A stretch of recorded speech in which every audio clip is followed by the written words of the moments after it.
Ang cat's whiskers o balbas pusa ay isang halaman na napapabilang sa pamilyang Labiatae o Lamiaceae.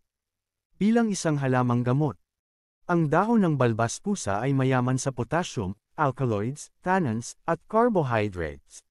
Ang 20 gramo na nilaga nito sa 1 litrong tubig ay mabisang panggamot sa rheumatism. Ito ay tinatawag rin bilang Java tea o kidney tea plant dahil sa pagiging mabuti nito sa kalusugan ng bato. Nagpo-promote ng maayos na daloy sa pag-ihi at sa kakayahan nitong magtanggal ng mga bato sa bato. Mabisa rin itong nakakatulong sa pagpapababa ng blood sugar sa may mga diabetes. Ang pag-inom nito ay 3 baso lamang kada araw. Ginagamit rin ang dahon nito sa toothache, dikdikin lamang ito at ilagay sa mga sira at butas ng mga nananakit ng ngipin.